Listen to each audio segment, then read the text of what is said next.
주님의 평안으로 인사드립니다. 이 마지막 시대에 구원받을 수 있는 기별인 계시록 14장의 기별과 계시록 18장의 기별인 세 천사의 기별을 전하고 있는 에스더입니다. 오늘도 지난 시간과 마찬가지로 첫째 천사의 기별을 또 우리가 연구를 해보려고 하는데요. 오늘 연구할 주제는 예언된 재림의 징조라는 주제로 말씀을 나누려고 합니다. 예수님께서 이 마태복음 24장 32절과 33절에 보시면 무화과 나무의 비유를 배우라. 그 가지가 연하여 지고 잎사귀를 내면 여름이 가까운 줄을 아나니 이와 같이 너희도 이 모든 일을 보거든 인자가 가까이 곧 문 앞에 이른 줄 알라라고 말씀을 하셨습니다.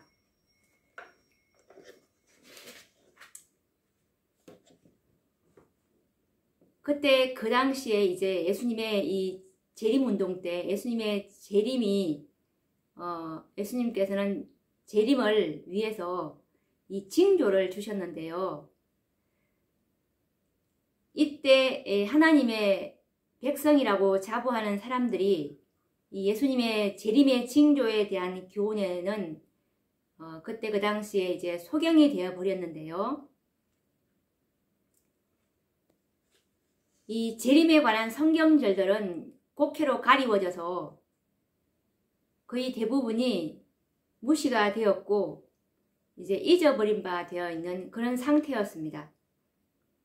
그래서 이 재림을 아주 먼 장래의 일로 제쳐놓게 되었는데요. 이것에 관련된 증언의 말씀은 각 시대의 대쟁투 309페이지에 보시면 소위 하나님의 백성이라고 자부하는 자들이 세속적 욕심과 향락을 구하는 일에 몰두되어 구주의 재림의 징조들에 대한 교훈에는 소경이 되어버렸다. 재림에 관한 성경절들은 곡해로 가리워져서 마침내 그것은 거의 대부분 무시되고 잊어버린 바 되었다. 특별히 그와 같은 현실은 미국의 각 교회들에 있어서 그러하였다.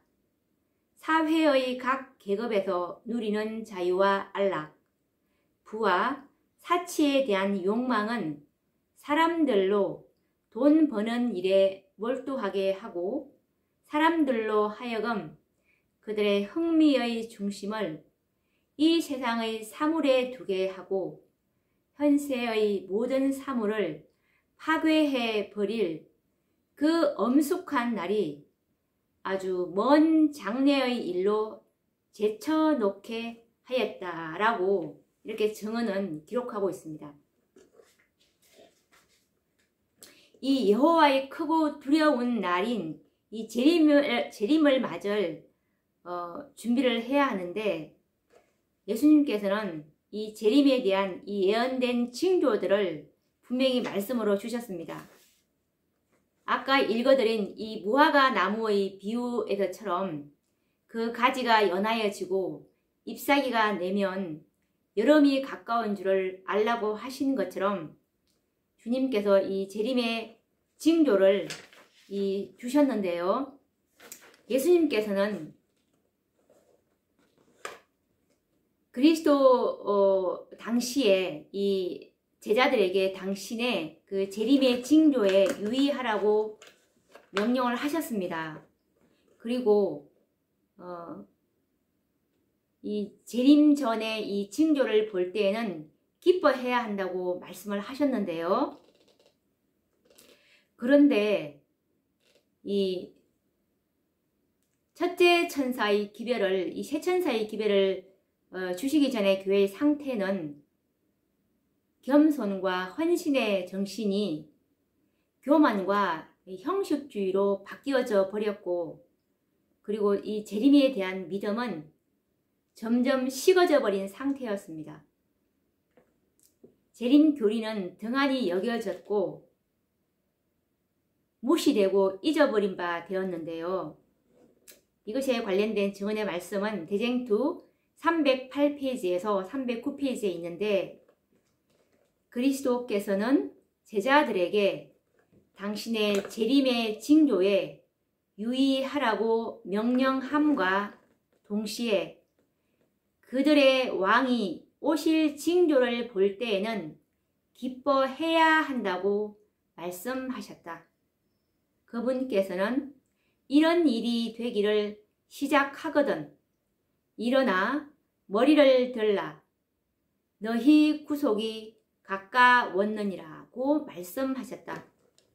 그리스도께서는 당신의 제자들에게 봄에 나무들이 움터는 사실을 지적하시면서 싹이 나면 너희가 보고 여름이 가까운 줄을 자연히 아는 것처럼 이와 같이 너희가 이런 일이 일어나는 것을 보거든 하나님의 나라가 가까운 줄을 알라라고 누가복음 21장 28절, 30절, 31절에서 말씀하셨습니다. 그러나 교회 안에는 겸손과 헌신의 정신이 교만과 형식주의로 바뀌어지고 있는 동안 그리스도에 대한 사랑과 그분의 재림에 대한 믿음은 점점 식어져 버렸다. 소위 하나님의 백성이라고 자부하는 자들이 세속적 욕심과 향락을 구하는 일에 몰두되어 구주의 재림의 징조들에 대한 교훈에는 소경이 되어 버렸다. 재림의 교리는 등한히 여겨졌고 재림에 대한 성경절들은 곡해로 가리워져서 마침내 그것은 거의 대부분 무시되고 잊어버린 바 되었다라고 증언은 기록하고 있습니다. 이 마지막 시대에 라오디게아 교회 시대에 하나님의 날에 설 수 있도록 예수님께서는 구속의 열매를 주님께서는 성소 정결 사보로 계시록 14장에 있는 세 천사의 기별로 하나님의 특별한 법의 특별한 소유인 14만 4천인을 주님께서는 이 한 마지막 교회를 만들려고 계획을 하셨습니다. 율법에 사단이 이 대쟁투의 시초에 율법에 대한 것으로 터집을 잡았기 때문에 율법을 지킬 수 있는 하나님의 계명과 예수의 믿음을 지킨 자들인 이 구속의 열매인 죄의 도마를 받는 지성소에서 만들어지는 이 14만 4천인들을 주님께서는 만드시려고 계획을 세우시게 됩니다. 이제 이들로 인해서 이제 하나님의 구속 사업은 참으로 의롭게 마쳐질 것인데요. 야곱의 환난 때 성령도 중보자도 없는 그런 상황에서 하나님의 율법이 얼마나 거룩하고 의롭고 선한지를 이 한 백성이 하나님의 계명과 예수 믿음으로 이 율법을 지킨다는 이 사실을 온전히 증거를 하게 될 것입니다. 그래서 이 하나님의 날에 설 수 있는 백성을 준비시키기 위해서는 참으로 하나의 큰 개혁이 이루어져야 했던 것입니다. 이것이 바로 세 천사의 기별인데요. 이 기별을 통해서 하나님의 날에 설 수 있는 한 백성을 반드시 주님께서는 준비를 시켜야 했던 것입니다. 그래서 이 경고의 기별을 보내실 예정이었습니다. 이것이 이제 요한계시록 14장에 기록이 되어 있는데요. 이 천사들에 의해서 전파되는 이 삼중 기별이 이제 전파가 되면은 그 다음으로 즉시 이제 인자가 와서 땅에 익은 곡식을 거두어 드리는 사건이 요한계시록 14장에 전개가 되고 있습니다. 14만 4천인의 수요가 차게 되면 예수님께서 즉시 이 땅에 재림하신다는 것이 요한계시록 14장의 요지입니다. 요한계시록 7장에 보시면 이 삽의 범위가 나와 있는데요. 요한계시록 7장 4절에 살아계신 하나님의 인맞은 자의 수를 들으니 14만 4천이라고 되어 있습니다. 그리고 계시록 14장 3절에 보시면 14만 4천인 밖에는 아무도 이 구원의 노래, 구속의 노래를 부를 자가 없다고 말씀하셨고, 그리고 초기 문집 279페이지에도 보시면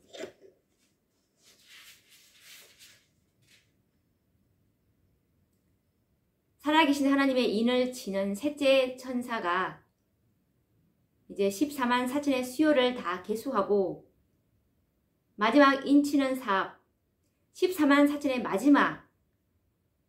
마지막 하나님의 백성을 인침으로 이제 자기 사명을 다 끝내고 난 다음에 지성소에서 보고하는 장면이 있는데, 다 인치는 수요를 다 계수했다고 하니까 그제야 예수님께서 중보하시던 향로를 내려놓으시고 다 이루었다 하고 이제 구속 사업을 이제 마치게 되는 것입니다. 이것이 하나님의 구속의 계획이셨습니다.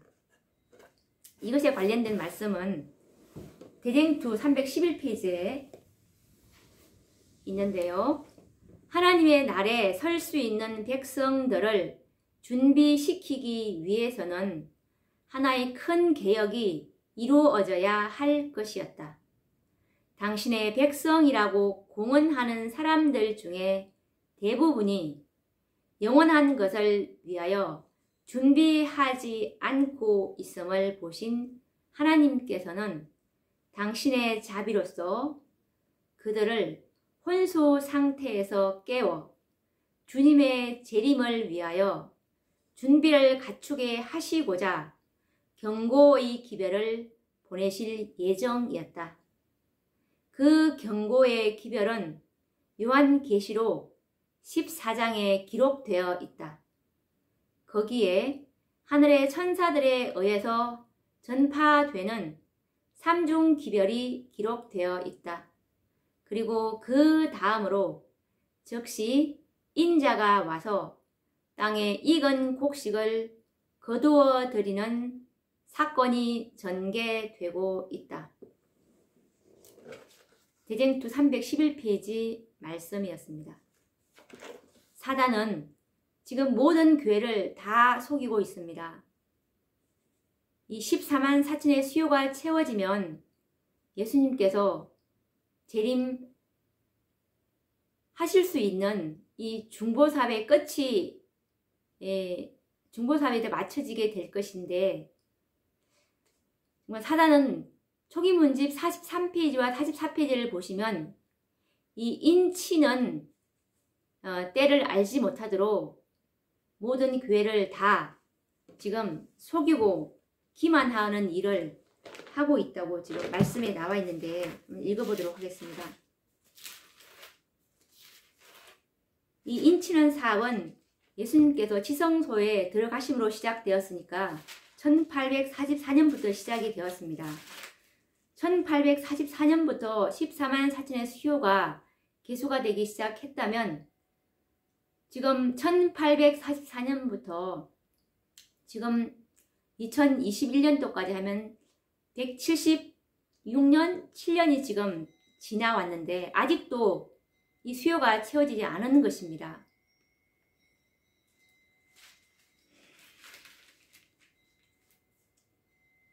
그러면 44페이지 말씀을 제가 읽어보도록 하겠습니다. 지금 모든 교회가 이 인치는 사업에 대해서 잘 깨닫고 있지 못하고 있습니다. 다 잘못 가르치고 있기 때문에 하나님의 말씀을 말씀 그대로 가르치고 있지 않기 때문에 다 지금 속임을 당하고 있죠. 하나님의 백성들이.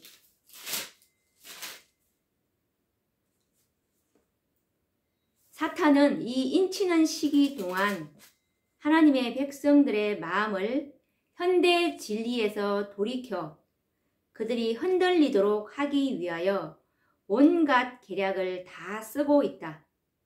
이 현대 진리는 세천사의 기별입니다. 베드로서에 보시면 현대 진리는 세천사의 기별이라고 나와 있는데 이 세천사의 기별은 요한계시록 14장의 기별과 요한계시록 18장의 기별입니다. 요한계시록 14장의 기별과 18장의 기별이 다른 것이 아닙니다. 14장의 세천사의 기별을 셋째 천사의 기별인 참된 셋째 천사의 기별인 이 믿음으로 말미암은의 이 기별이 바로 셋째 천사의 기별인데요. 이것이 바로 인치는 기별인데 이 인치는 기별 우리가 믿음으로 의를 얻어야 되는데 이 믿음으로 말미암는 의의 기별을 잃어버렸기 때문에 다시 한번 요한계시록 18장의 기별이 1888년 다시 한번 세천사의 기별을 받은 재림교회에게 미니아폴리스 대총회 때 교회의 사자들에게 하늘에서 내려온 바 되었는데 이 기별을 재림교회가 그때 그 당시에 교회가 그 기별을 잃어버렸기 때문에 셋째 천사의 사업인 이 인치는 사업은 진행되어야 했기 때문에 하나님께서 이 교회의 기별을 다시 보내주셨습니다. 그런데 교회가 이 기별을 교회가 거절했기 때문에 계시록 18장의 기별을 받은 이 또 실체가 있는 것입니다. 그래서 이것에 관한 제가 연구는 또 제 후속의 파노라마에 많이 있고 오늘은 이것을 깊이 다루지는 않겠고요. 어찌되었든 이 현대의 진리는 인치는 기별입니다. 인치는 기별이고 세천사의 기별입니다. 그래서 사탄은 이 14만 4천의 인침을 받는 이 살아계신 하나님의 인을 받는 이 14만 4천인들의 수요가 세워지지 않도록 이 기별을 어떻게 하면 가려버릴까를 연구를 하게 되겠죠. 그래서 이 인치는 시기 동안에 이 살아계신 하나님의 인을 치는 시기 동안에 하나님의 백성들의 마음을 현대의 진리에서 돌이켜 그들이 흔들리도록 하기 위하여 온갖 계략을 다 쓰고 있다. 나는 하나님께서 환난의 때 당신의 백성들을 지키시기 위하여 그들을 덮어 씌울 덮개를 가지고 계시는 것을 보았다. 진리 편에 서서 마음을 순결하게 보존한 영혼에게 전능자의 보호막이 씌워질 것이다. 사탄은 이것을 알고 할 수만 있으면 사람들의 마음을 흔들어 진리에서 떠나게 하려고 온 힘을 기울여 일하고 있다. 사탄은 진리를 보지 못하고 교회의 수요나 그리고 이 목사들의 영향력, 신학 박사들이 많은지, 교인들의 수요가 얼마인지, 교단이 얼마나 든든한지 이런 것들로 사람들의 마음을 속입니다. 참으로 진리의 사랑을 받은 자들만 나중에 구원함을 이룰 수 있는 것처럼 진리 편에 서서 마음을 순결하게 보존한 영혼, 정말 말씀을 말씀 그대로 인마전 자의 수는 14만 4천인이니 그리고 14만 4천인 밖에는 이 노래를 경험의 노래를 부를 자가 없더라.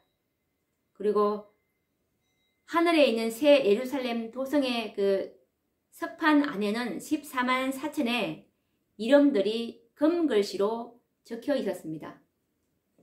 어떻게 그것이 상징이 될 수가 있습니까?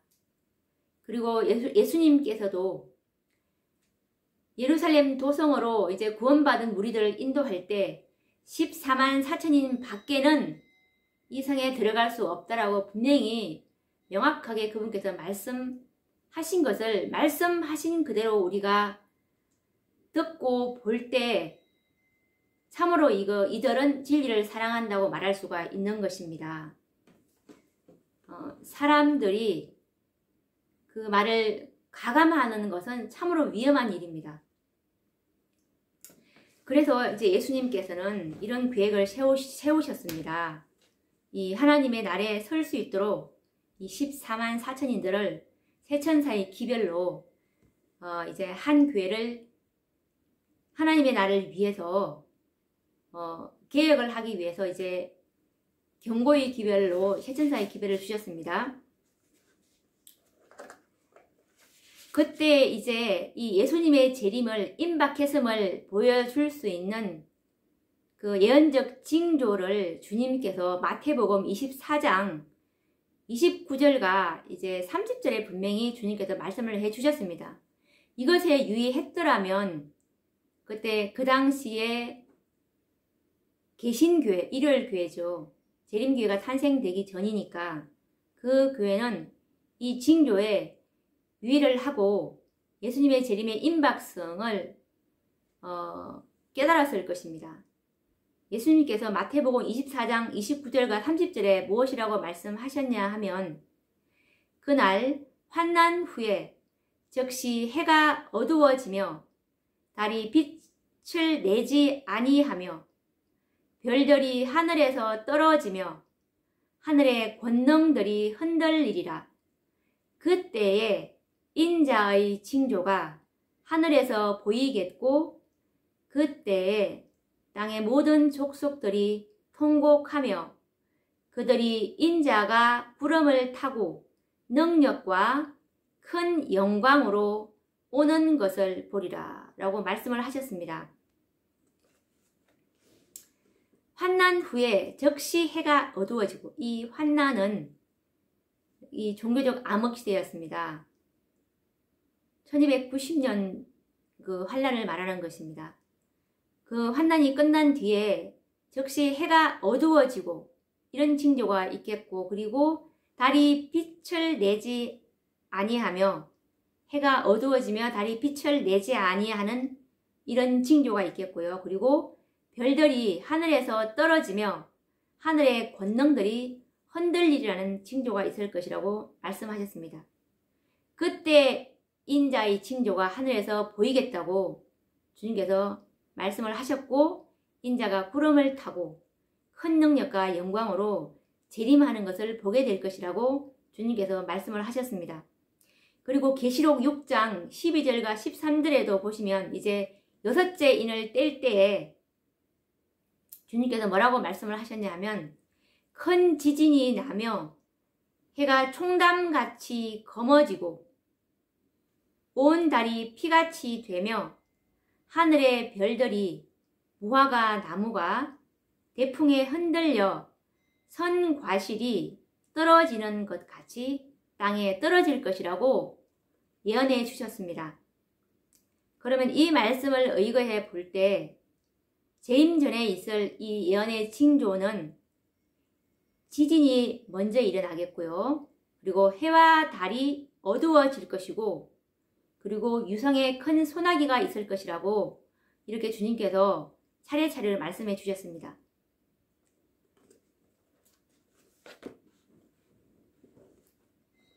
이 지진은 리스본 대지진인데요. 1755년도에 성취가 되었습니다. 그리고 두 번째 징조인 해와 달이 어두워지는 이 징조는 1780년 5월 19일에 성취가 되었고요. 그리고 유성의 큰 소나기는 1833년 11월 13일에 정확하게 성취가 되었습니다. 이 여섯째 인을 뗄 때에 예수님께서 요한계시록 6장 12절에 말씀하셨듯이 이 큰 지진이 먼저 일어나겠다고 말씀을 하셨는데, 제일 먼저 일어난 이 재림의 징조가 이 리스본 대지진이었는데요. 이 말씀은 대쟁투 304페이지에 보면 자세히 설명을 하고 있는데, 이 징조들은 19세기가 시작되기 전에 나타났다. 그 예언의 성취로는 1755년에 일찍이 기록된 것 중에서 가장 무서운 지진이 일어났다. 일반적으로 리스본 대지진이라고 알려져 있지만 그 범위는 유럽의 많은 부분과 아프리카와 미국에까지 확대되었다. 이 리스본 대지진은 유럽, 아프리카, 미국까지 확대된 지진이었습니다. 그것은 그린랜드와 서인도 제도와 마데이라도와 노르웨이와 스웨덴과 아일랜드에서도 감지가 되었다. 그것은 400만 평방마일의 지역에 미쳤다. 아프리카에는 유럽에서와 거의 같을 정도로 격렬한 진동이 있었다. 알지어전은 많은 부분이 파괴되었다. 그리고 모로코에서 멀지 않은 마을, 인구 8천 내지 1만 미만 정도의 한 마을은 전부 함몰되고 말았다. 스페인과 아프리카 해안 일대에는 큰 해일이 일어나 많은 도시들이 휩쓸려 나갔고 큰 파멸이 일어났다고 대쟁투 304페이지에는 기록하고 있습니다. 이 리스본 대지진은 재림의 징조 중에서 첫 번째 징조였는데요. 예수님께서도 이 누가복음 21장 12절에서도 이 지진을 강조를 하셨는데요.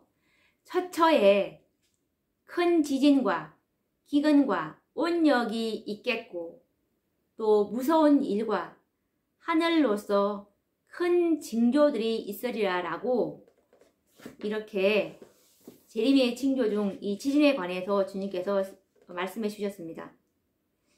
이 리스본 대지진에 좀 더 설명을 첨가해 주자면 대쟁투 305페이지에 보시면 지진이 가장 격심했던 곳은 스페인과 포르투갈이었다. 카디저시에는 밀려온 파도의 높이가 60피터나 되었다고 한다. 이 60피터는 18m 정도라고 합니다. 엄청난 높이죠. 이 파도의 높이가.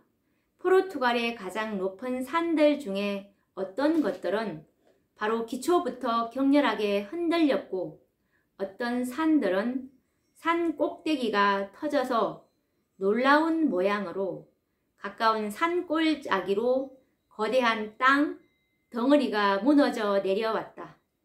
또 그런 산들로부터 불꽃이 솟구쳐 나왔다고 전해지고 있다. 리스본에서는 우리의 같은 소리가 땅속에서 들려왔고 그 후에 즉시 일어난 심한 진동으로 말미암아 그 도시의 대부분이 무너져 버렸다. 약 6분 만에 6만 명의 사람이 죽었다. 6분 만에 6만 명의 사람이 죽었다고 합니다. 바다는 처음에는 물이 나가서 모래밭이 드러났으나 잠시 후에는 보통 때의 수면보다 50피터 또는 그 이상의 높은 큰 물결이 밀려들었다. 그 큰 재난으로 리스본시가 당한 무서운 사건들 중에 하나는 막대한 비용을 들여 새로 만든 대리석 부두가 함몰된 일이었다. 많은 군중들은 그 부두를 파멸이 미치지 않을 안전지대라고 생각하여 그곳으로 몰려와 있었다. 그러나 그 부두는 갑자기 모든 사람들을 실은 그대로 가라앉아 버렸는데 그 뒤에 단 한 사람의 시체도 떠올라오지 않았다고 대쟁투 309페이지 말씀에 기록되어 있습니다. 이 리스본 대지진으로 정말 고층 건물들이 많이 파괴가 되었는데요. 특히 이 교회당과 이 수도원들이 많이 파괴가 되었습니다. 이것은 그 당시 종교계의 타락상이 얼마나 심각했는지를 반증하는 것이었는데요. 예수님께서는 이때 이 당시의 교회에 대해서 이렇게 말씀하고 계십니다. 계시록 3장 1절에 보시면 하나님의 7 영과 7 별을 가진 이가 가라사대 내가 내 행위를 아노니 내가 살았다 하는 이름은 가졌으나 죽은 자로다. 이때 이 당시의 교회는 예수님께서 보시기에 살았다 하는 이름은 가졌지만 죽은 자라고 교회에 대해서 말씀을 하고 계십니다.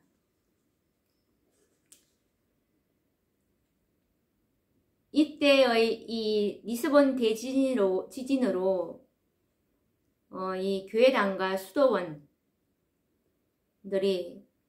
정말 많이 무너져 내렸는데요. 이때 이 당시의 상황을 대쟁투 305페이지에는 이렇게 묘사를 하고 있는데요. 지진의 진동이 있자 곧 이어 교회당과 수도원 거의 모든 고층 건물들은 무너져 버렸고 시가의 건물 4분의 1 이상이 파괴되었다.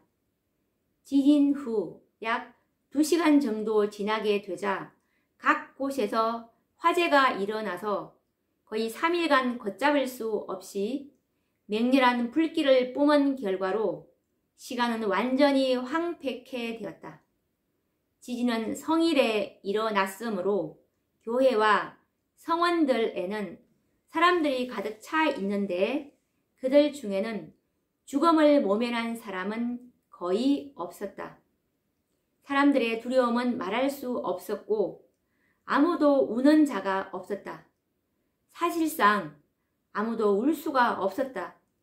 그들은 공포와 놀라움으로 이리저리 뛰어다니면서 자기들의 얼굴과 가슴을 치면서 하나님이여 불쌍히 여기소서 세상 끝이 되었나이다 라고 부르짖었다. 어머니들은 아기들을 잊어버리고 십자가에 매달려 있는 그리스도의 상 주변으로 몰려들었다. 불행히도 많은 사람들은 교회당으로 피난하여 보호를 받고자 하였으나 성찬을 취하여도 아무 소용없는 일이었다. 가련한 영혼들은 제단을 붙들었지만 쓸데없는 일이었다. 성상과 신부들과 백성들은 다 같이 파멸 속에 매몰되고 말았다.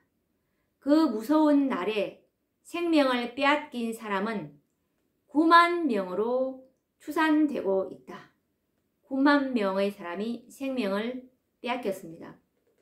이 말씀은 대쟁투 305페이지에 기록하고 있습니다.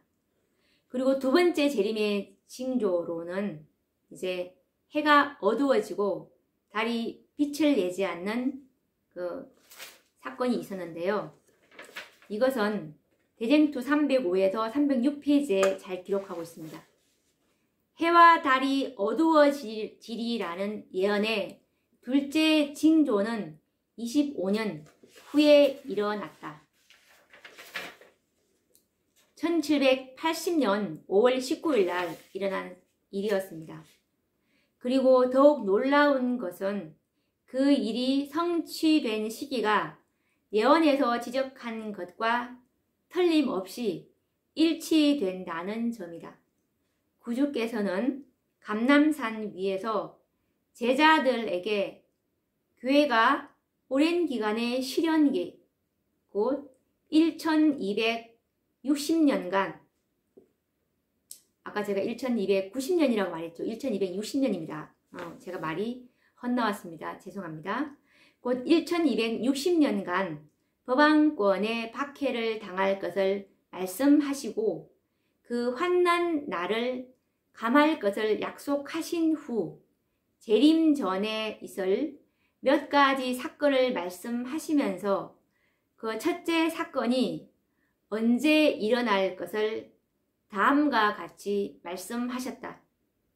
그때에 그 환난 후 해가 어두워지며 달이 빛을 내지 아니하리라.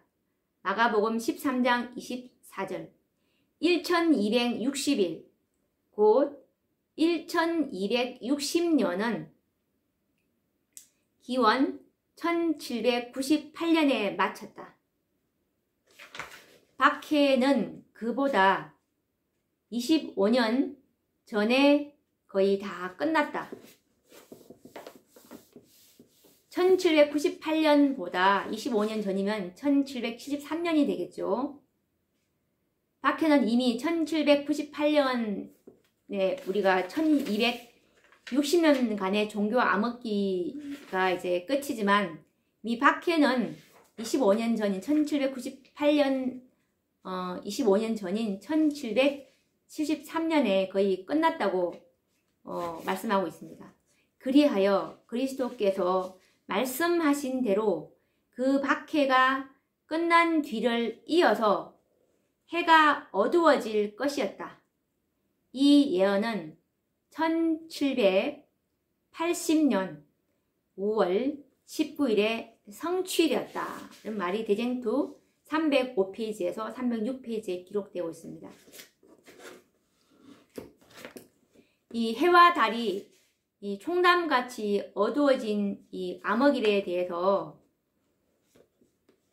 좀 더 자세히 이제 기록을 하고 있는데요. 대쟁투 306페이지에서 307페이지에 보면 자세한 기록에 관한 묘사를 읽어드리도록 하겠습니다. 계시록 6장 12절에 있는 말씀처럼 내가 보니 여섯째 인을 떼실 때 해가 총담같이 검어지고 온 달이 피같이 되며라는 그 사건이죠.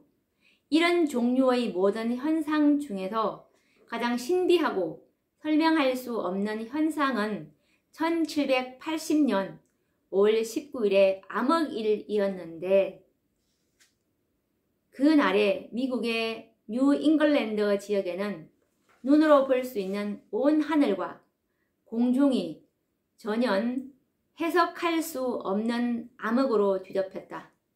아침에 해가 떠오를 때에는 맑고 선명하였으나 잠시 후 하늘은 어두워졌다.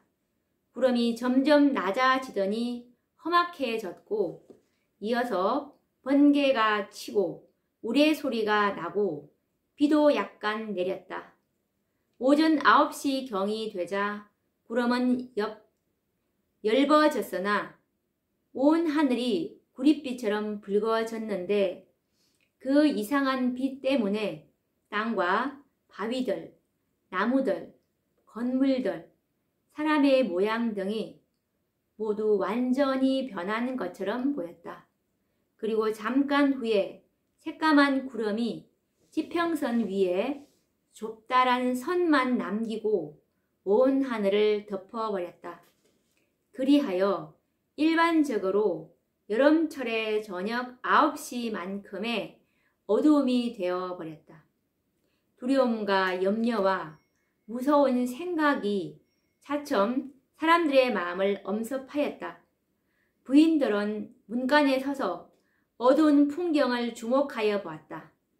농부들은 밭에서 돌아오고 목수와 대장장이는 일손을 멈추고 장사꾼들은 점포를 걷어치웠다.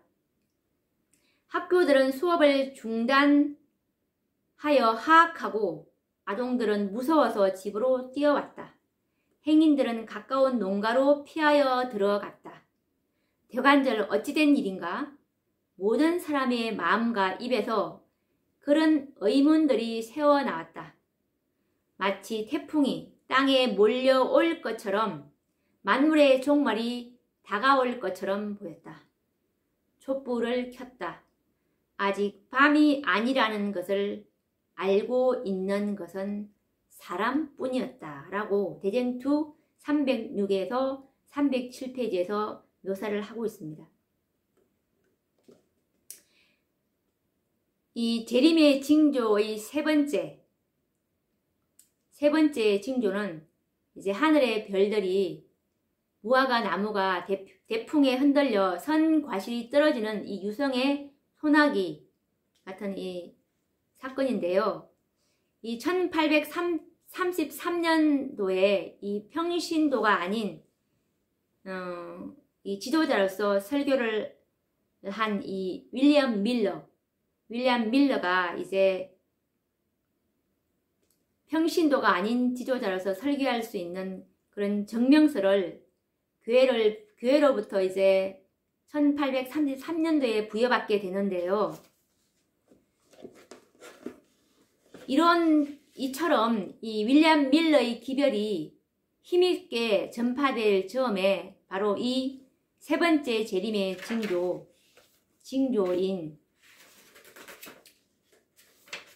이 유성의 큰 소나기의 이 징조가 이 윌리엄 밀러의 재림 기별에 이제 큰 힘을 주게 되고 재림의 박차를 가게 됩니다.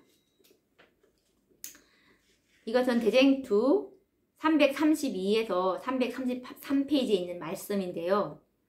밀러가 그리스도의 재림이 절박했다는 증거를 공중 앞에 알려주기 시작한 2년 후에 구주께서 재림의 징조로 약속해 주신 맨 마지막 징조가 나타났다.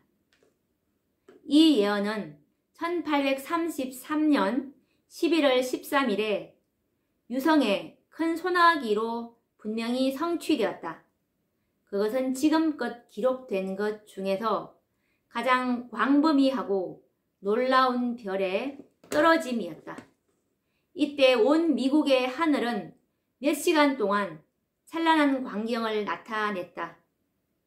이는 미국이 생긴 이래 일찍이 없었던 하늘의 현상이었으며 그것을 목격한 일부의 사람들은 매우 감탄하였고 또한 다른 부류의 사람들은 심히 두려워 경악하였다.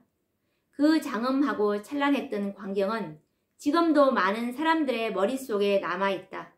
오늘날까지의 어떠한 유성우도 그때와 같이 사면팔방으로 쉴 새 없이 쏟아졌던 적은 없다. 다시 말하면 온 하늘이 움직이는 것 같았다. 2시부터 새벽이 되기까지 하늘은 구름 한 점 없이 맑았는데 찬란한 빛이 번쩍이면서 온 하늘은 기이한 광경을 이루었다라고 대쟁투 332에서 333페이지에 기록하고 있습니다.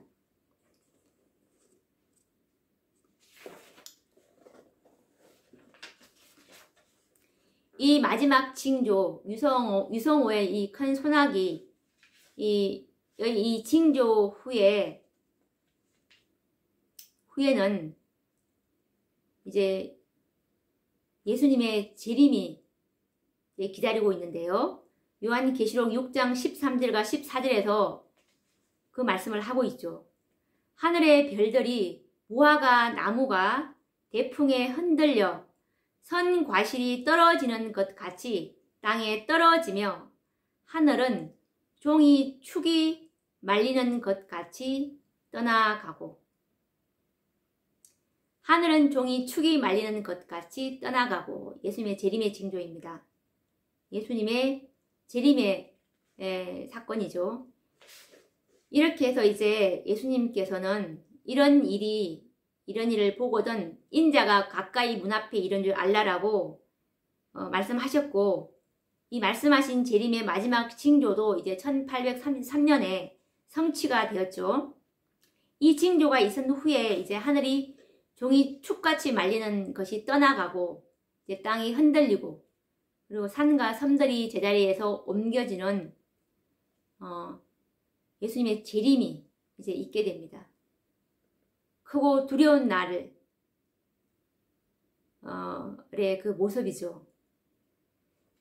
이렇게 해서 이제 이 예언의 성취를 이제 주목하게 되면서 많은 사람들은 예수님의 재림의 경고를 받아들이게 됩니다. 이 말씀은 대쟁투 334페이지에 있는데 읽어드리겠습니다.